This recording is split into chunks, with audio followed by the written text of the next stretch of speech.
Hello and welcome back to the ROI channel, the channel that's obsessed with the art and science of return on investment. Today, very excited about one of my highest conviction plays right now. We're going to do a deep dive into New Fortress Energy.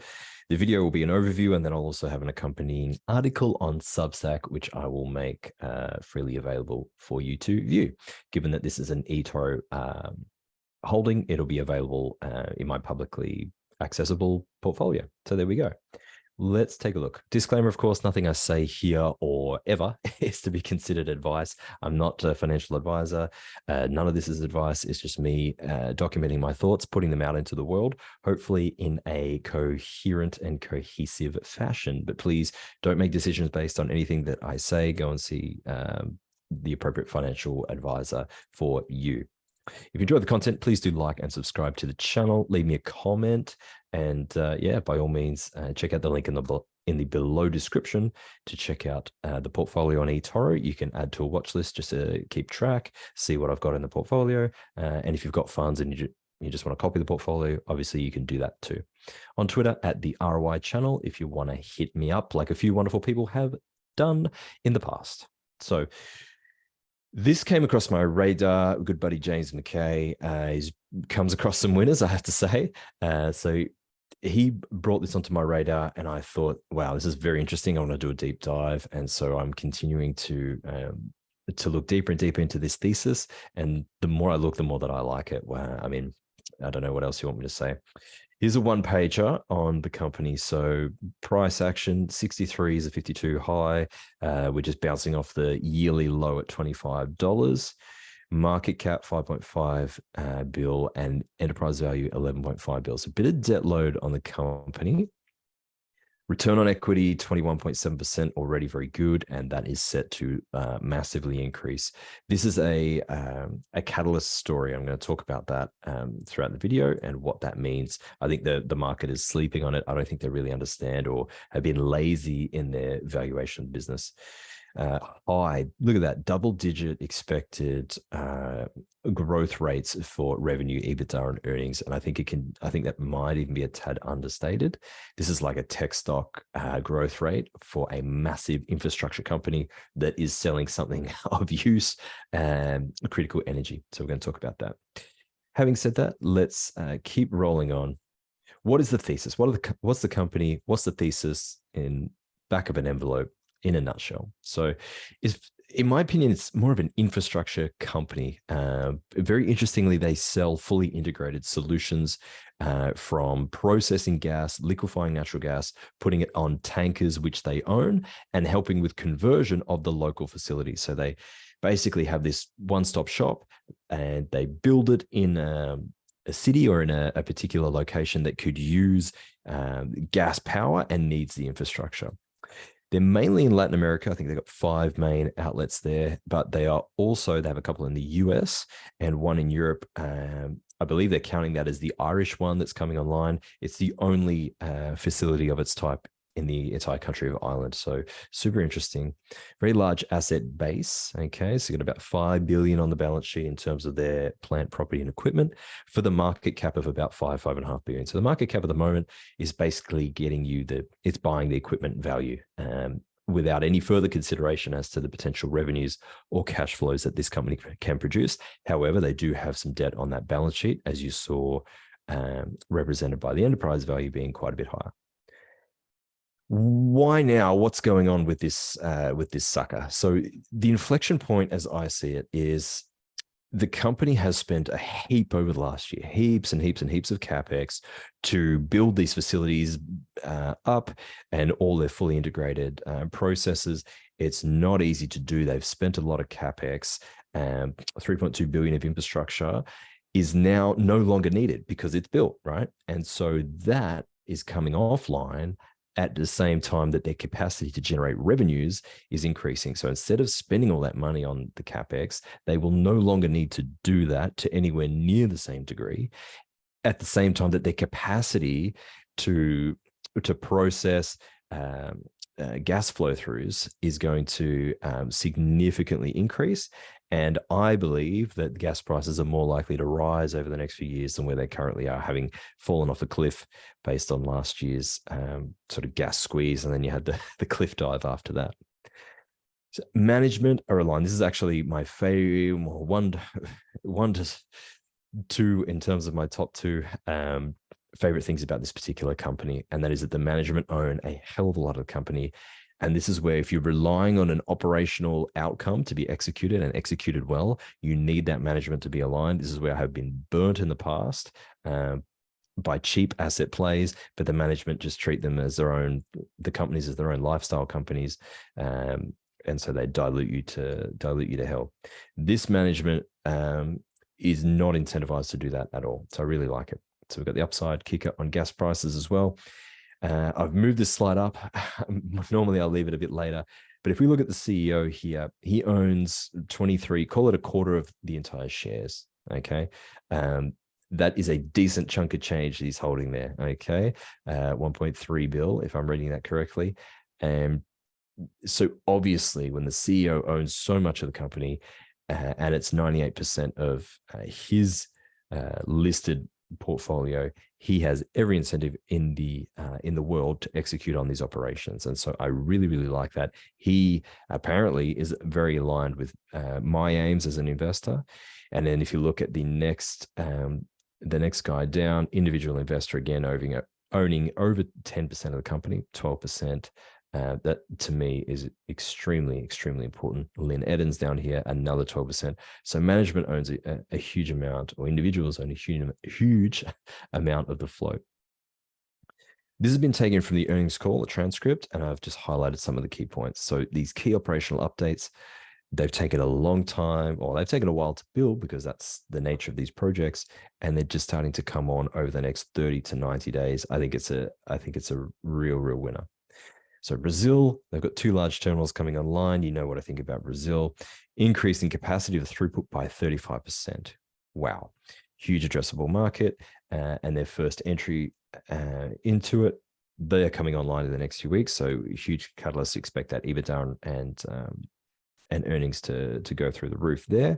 And if they're successful, Brazil, I believe, is a success story over this decade. There's no reason to say they can't continue to roll these out. And this is what I was mentioning before, the first and only LNG terminal in the country of Ireland. Very interesting developments there. Here's the thing. So increasing their capacity to grow materially, and most importantly, without material amounts of additional CapEx because it's already been spent. I'm quoting here the transcript from the CEO. This is truly the apex of our capital spend, and we now need to just operate and grow revenues with very little to spend additionally on capital. It's an amazing moment for us as a company. In the next 30, 60 days, will be transformed to us as all is made possible to the hard work and dedication to literally thousands of people that have made this happen. This is a quote I've just copied and pasted from the transcript. So if there are errors, don't blame me. It wasn't me that was saying it. Let's look out from where we are now to the end of 2024. Current price at the moment, $29. I've done the back of the envelope. Okay, so the EBITDA and the earnings valuation. I know they're not the best numbers to use. It's difficult to figure out exactly how much is going to drop initially to the bottom line. It's free cash flow. EBITDA has a lot of issues with it, but given the company's debt, what I believe has happened and what the CEO has said will happen is those earnings on the EBITDA level, let's call them, will be used to reduce the balance sheet. And so that will be money coming into the company that management can use as they see fit. So I think it's a decent one to use as a back of the envelope.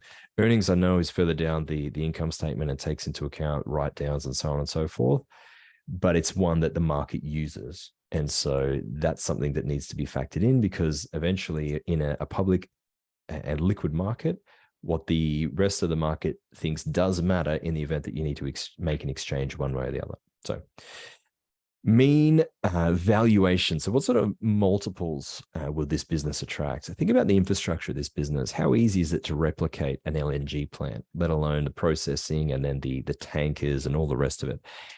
The conversion facilities, the whole lot. It is not easy, and it's taken these guys years. Okay, so Wes contextualized this on the call and said, look, it's sort of $3.5 billion worth of CapEx.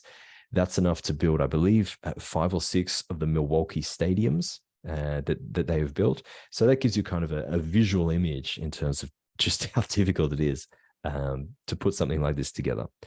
So the market is going to have to give this a reasonable multiple, because it's just not easy to, you don't just create these things out of thin air. 14 and 24 would be the EBITDA and earnings mean valuations. I'm not going to go that high. What I'm going to do is apply an 8 multiple on the EV to EBITDA. There's a decent amount of debt on the business, don't forget. However, 8 is certainly not unheard of for this type of business. If we are looking at the earnings and we're using that, a very lazy approach of using a PE, would this be in line with the broad general market in a normalized interest rate environment? So historically, the S&P trades around sort of 14 to 16 times earnings at interest rates reflective of where we currently are. And so that also lends credence as to why many people believe the current market is overvalued. But anyway, so if this just traded in line with that norm and didn't command a premium at a time where energy is very, very scarce and infrastructure has all this energy inbuilt in it via its constituents that make up that building, I think it's very fair to use a 14 times multiple for the earnings.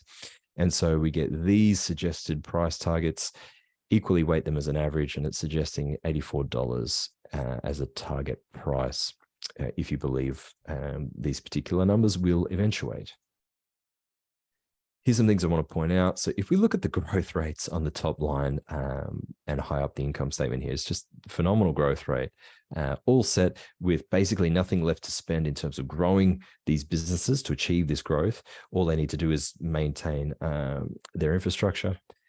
The EBITDA is different to what the management is guiding. And I think here analysts have just been lazy in terms of the CapEx. They have just looked at previous CapEx and are extrapolating it.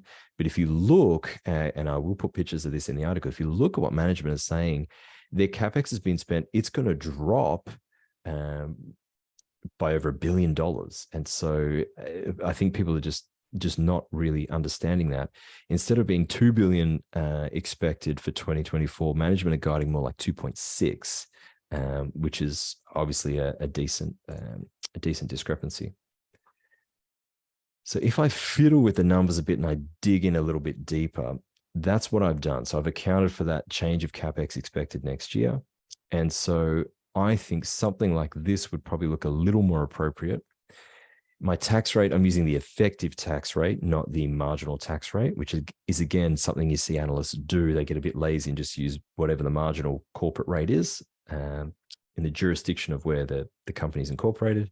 Instead, it doesn't really make sense with a company that will have a lot of tax write-downs, depreciation, amortization, a lot of interest payments, which this company will.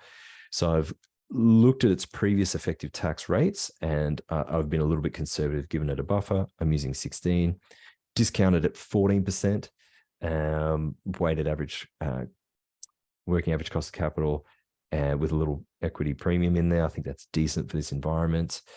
And perpetual growth rate, 2%, continue to grow at, expected population growth, EV to EBITDA 8, so on and so forth. You get the idea. And so it looks a little crazy, but if something like this happens, this is what we can expect. If management can grow this net income or earnings before interest at 38%, this is what something like this company might look like.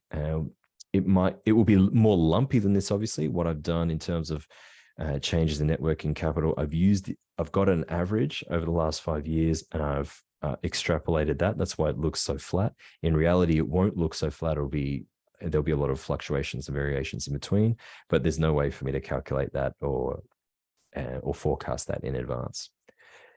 CapEx here needs to be noted. So instead of this, what I think analysts have done, really, from what I've seen, is just taken the expected CapEx for this year and the last year and the year before, which look in the billions, because they've needed to spend that much to build these terminals.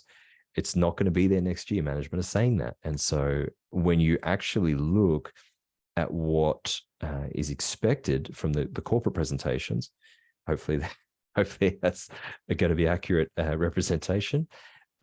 This is where that comes in. So I think digging that little bit deeper, I might be able to get potentially a more accurate valuation on this particular story.